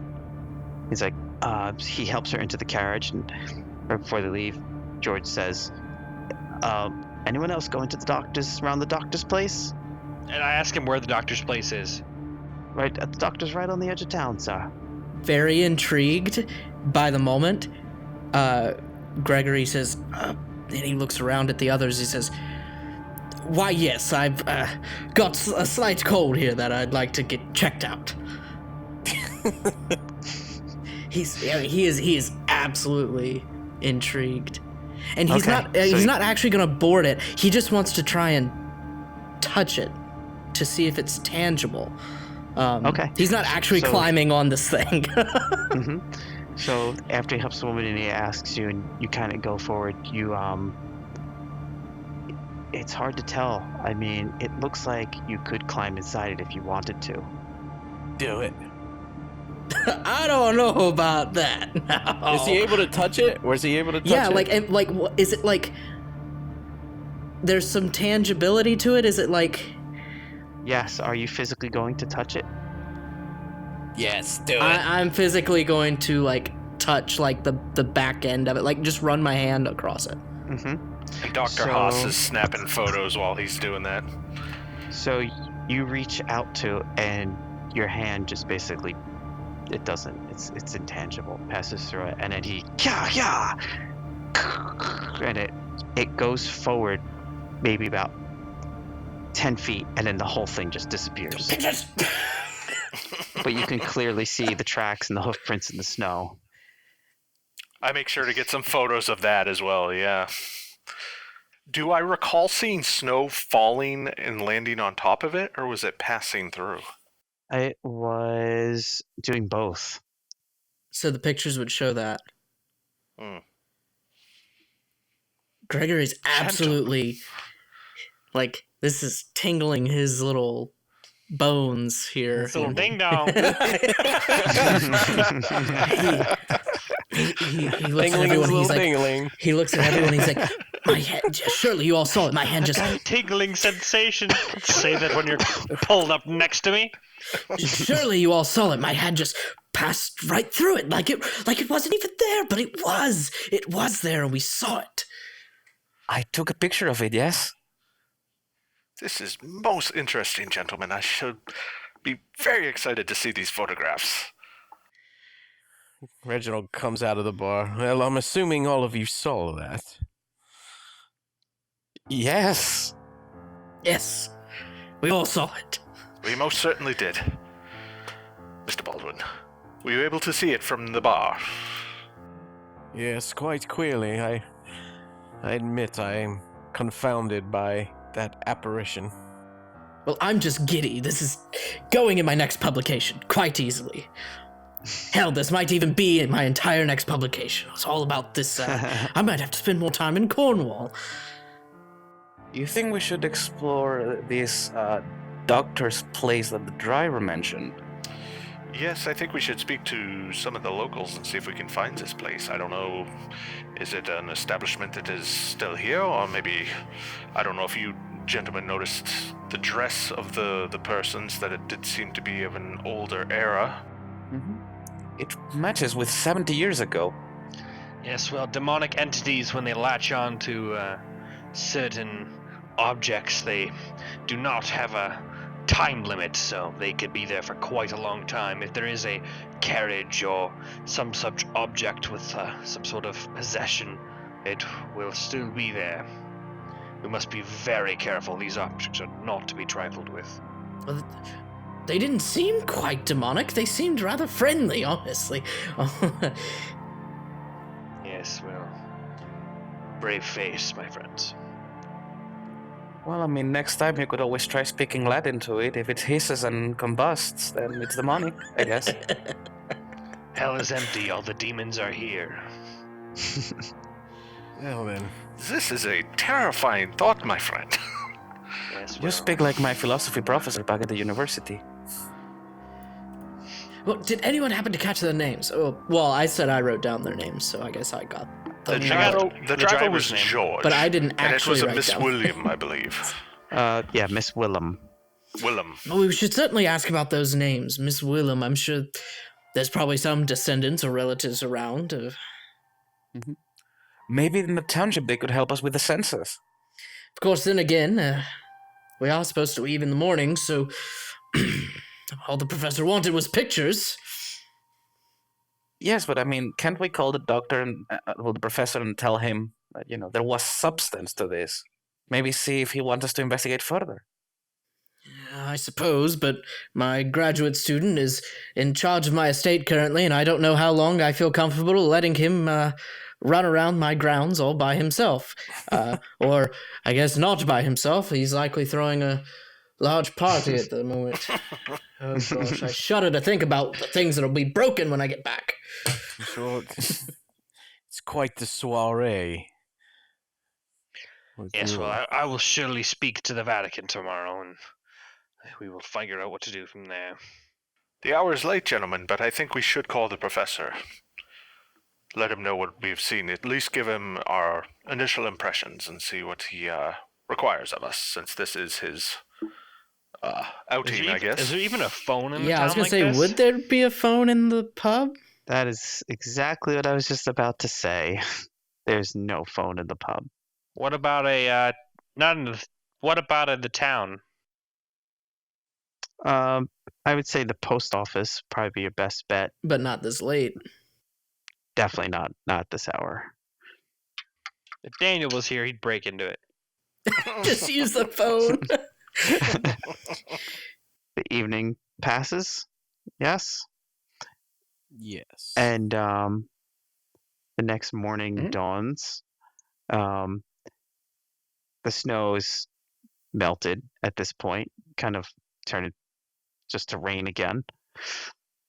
Fog is lifted. There's no evidence whatsoever of what transpired the night before. You have till about 10 o'clock in the morning before your train leaves to head back to London. Must admit, I'm quite dumbfounded by this conundrum. Yes, a most unexpected evening. I was not believing that we would find anything, and I was quite shocked to see that wagon or cart or whatever come out of the mist like that. Yes, it certainly was a surprise. I was not expecting it after we had done the investigation right there in the beginning. Well, we must figure out what we're going to do. Should we go to this doctor's office or just head back?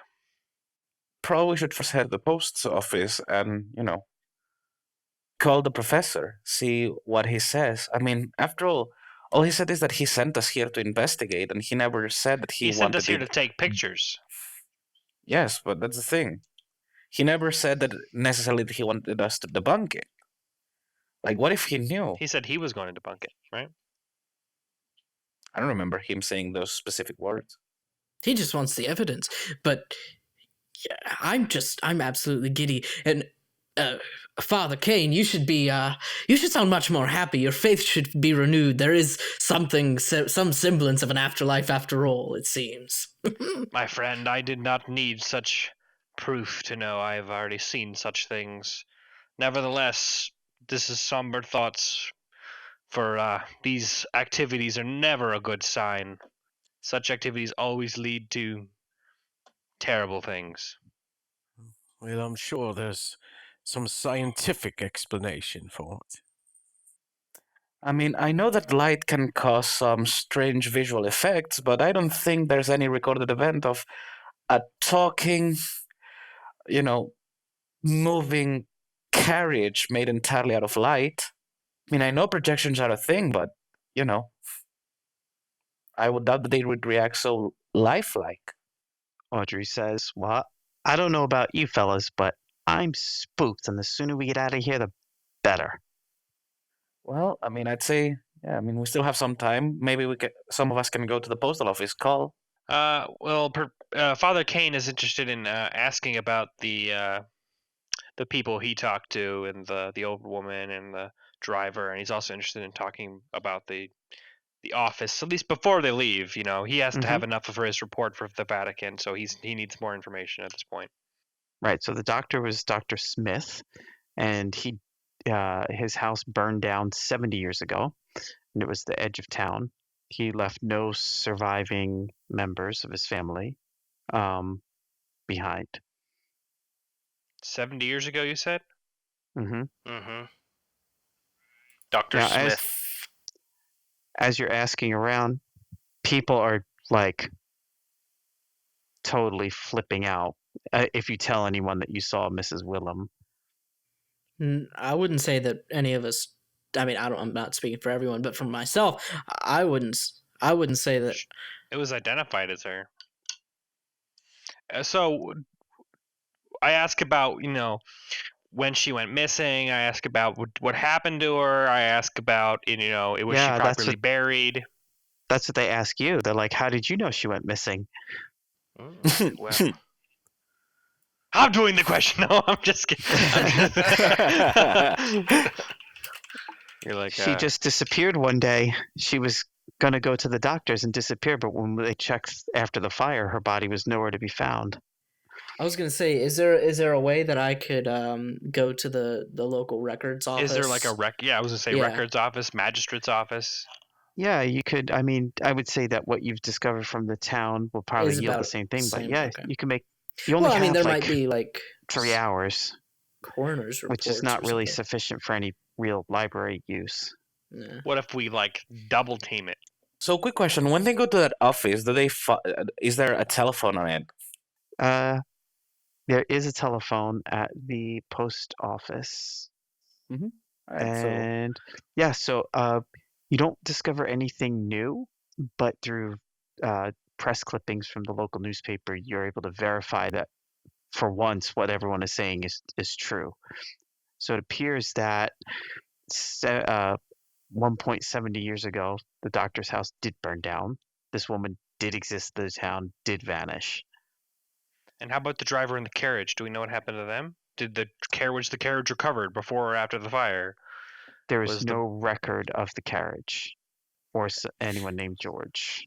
How far away is the doctor's old house? Not far. You could walk it. It's like I quarter could mile walk down there. the road. I'd be interested in walking there. Yep. Yeah, I'd go with Bill on It's that. Father Kane. Yeah, I'll Thank you. join you. Well, since we already have 3 people covering that, then I guess I'm just gonna cover, phoning. Okay, so let's do the phone conversation first. So you call the professor. Mhm.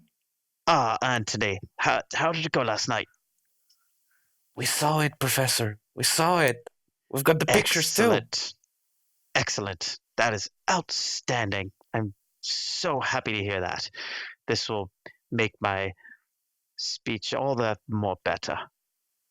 And we've also been uncovering some data. Apparently, these apparitions started 70 years ago. Basically, 70 years ago. Apparently, the office of some Dr. Smith burned down.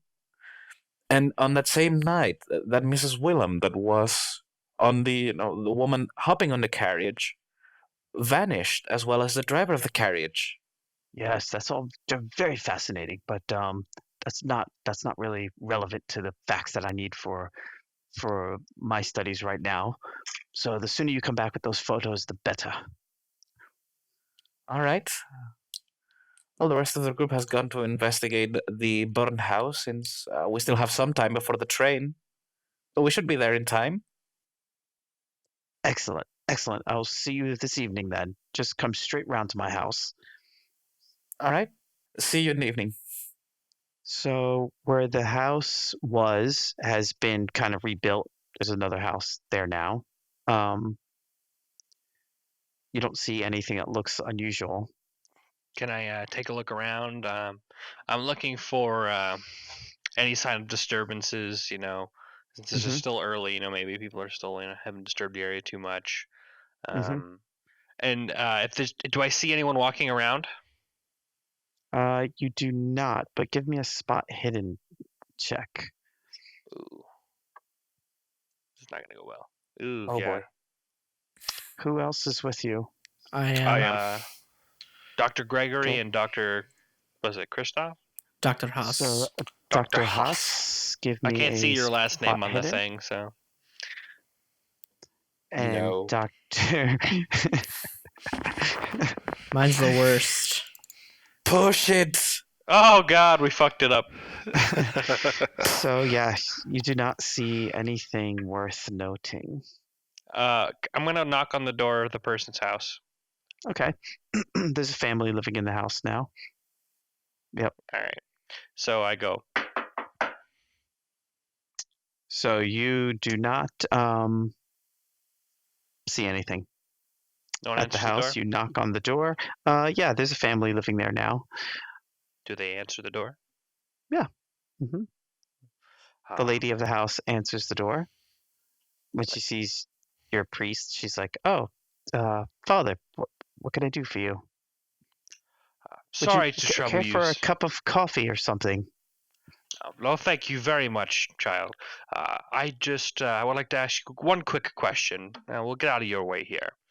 Did you happen to hear anything last night? Any loud noises, perhaps, might hear of a carriage or any talking? Can't say that we did. No. No. Can I ask when you first moved into this house? Oh, we've been living here for 2-3 years now. 2-3 years? Have you noticed anything out of the ordinary, cold spots, any objects, usually out of place, stuff like that? No, can't say that we have. Thank you very much, my child. And I sort of glance back at the two doctors, like you give them the, do you have any questions? Kind of anything else? What do you know of the previous owners of the house? The previous owner was the son of the doctor. Where is he now? I can't say that I know. He went up to West Midlands, I believe. Oh, goodness. That's quite a ways from where we are currently. Well, then, thank you, folks. Sorry to Do you bother know you. his name? Oh, I'm yes. sorry. What is his name? Do you know? Oh, the doctor's name was Smith. Well, his son's name. His son's name. There's a lot of Smiths in England. Dougal. Dougal. Google Smith? I kind of like lean in towards the two doctors, doctor and doctor, and I go, perhaps we could speak to a switchboard assistant about finding his phone number down there or up there. Yes, this is a good suggestion. It's quite possible. I We might kinda- have to do it in London, but now we have the information at least. I kind of look back towards her and I go, thank you very much for your time, and sorry to bother you so early. No bother, father. You have a good morning then. And you. I Give kinda them a tip my blessing hat. on the way out. One for the road. I'll give you a quickie.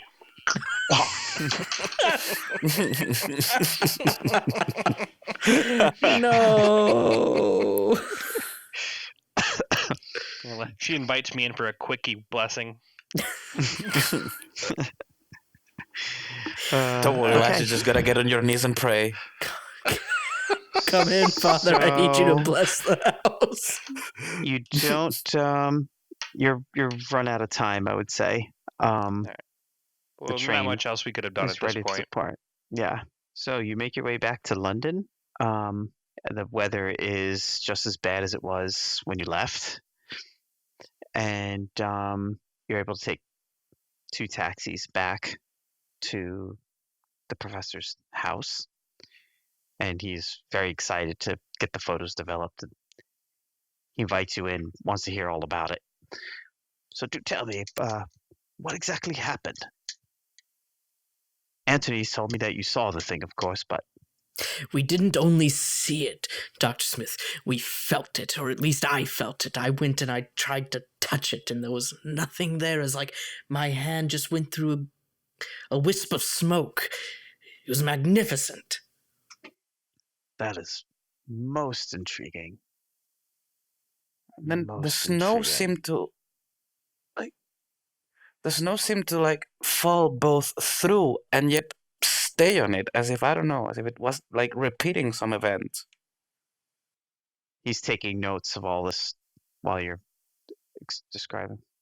Yes, it was. Yes, we and could the see snow through had it. imprints I from the could- tracks of the horse and the carriage, and after I spoke with the driver, he gave no inkling that he knew that he was of a fictitious sort. One of you can make a psychology roll. I Dips. only have 10 in that. I probably should not try that again. Dips. Hey. Haha. Nice. Nice. Good job, Bill. So Father Kane is able to determine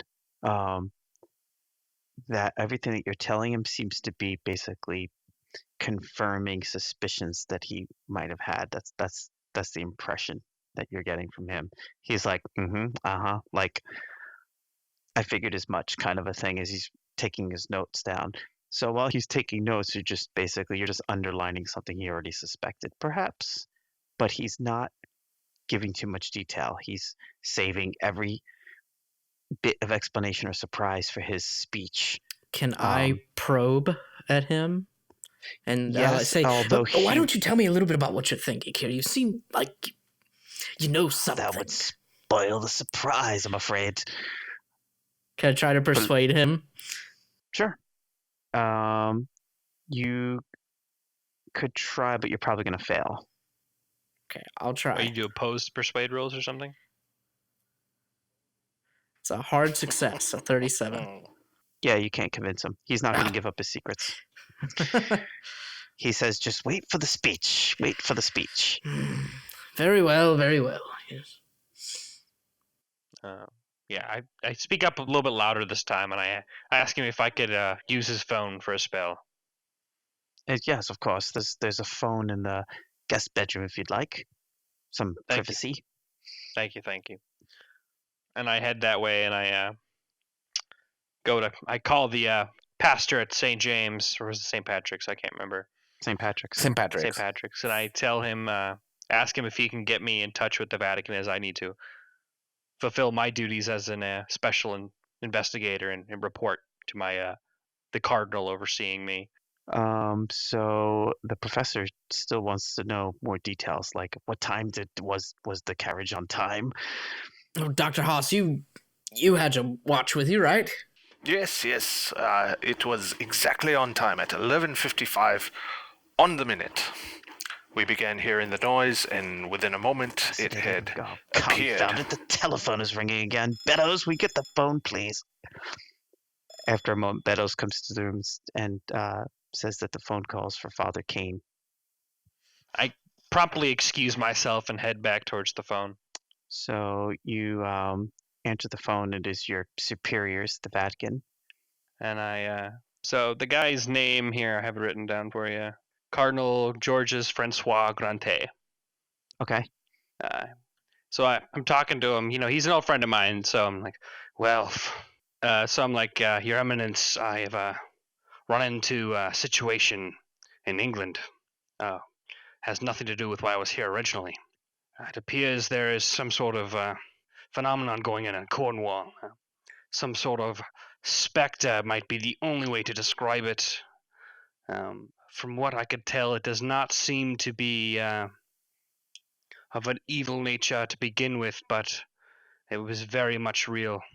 And I go on and I'm filling him in with all the details that we had told the professor, as well as some of the other stuff that we hadn't got to yet about like the sun, the talking to the people, the records, all that. So he thanks you for the information, says that he'll send someone there to investigate. Good work. And you say you heard about this from Professor Smith.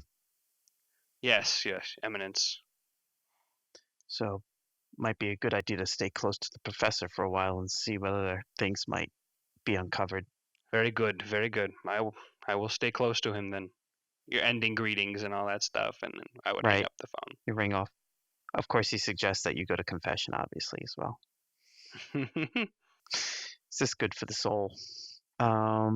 Excellent. So he has the photos. He needs to get them developed. That's going to take a day or so. That puts us at Monday. That was the 17th. Today is the 19th of December. So is that Tuesday? Yes, it is so Tuesday. Then I should be meeting with Arnold Colburn. Yes. So you still have, his speech isn't until January something. It's like after the first of the year. But he definitely invites you all to his house for the holidays on, let's say Boxing Day. So December 26th. And what day is it currently? The 19th? Today's the 19th, yeah. Well, if he's inviting us over and for the, on the 26th on Boxing Day, why don't the rest of you come and see my estate over in Somerset and stay with me for a few days? We have enough food and drink to go around and have a good time for a few days, and you can experience the Summerside you could experience the the coastal region and some nice cider out that way. Only if you want. We might even throw a party while we're out there. I've got a younger student of mine along with me who I'm sure would love the prospect of throwing such an event. Audrey's like, "But you party? You had me at hello, doctor." I suppose I have nothing else to do, so sure. Just have to call my uncle and tell him that I won't be sleeping in his place for a while. Yes, and who is your uncle exactly? Oh, my uncle is Salvador Fernandez. He knew your father. Oh, yes, I had mentioned that on the train. I'm surprised you didn't say anything until just now. Well, by all means, invite your uncle as well. Huh. Well, I mean, that is a surprise. Like, I knew the name was familiar, but I didn't put two and two together. Well, That's besides the point. Invite him. Invite whoever you like. We'll have a nice time. Sounds good. All on me, by the way. And, Well, your offer is most generous, but I must decline. I do have things to take care of at the hospital, and I cannot be away for so long. I may stop in for a day or so if you don't mind having me down oh, of course not. to, crash your party, as they say. All right, well, Mr. Doctor Surgeon here, always so Mr. busy. Dr. Professor Patrick. Yes. Always so busy with your medicine, but that's okay. Yes, by all means, come on down any day you like. Now, just let me know, and I'll send a carriage after you. Yes, danke. And Father, will you be attending? Yes, well, it would definitely depend on the kind of gathering you'd be having, but if it was... Oh, nothing too raucous, I can assure you. I've got some valuable belongings there I don't want going missing or I broken. would have no problem having some tea with you, my good sir. I mean, if you could do the whole thing of turning the water into wine, that would be nice.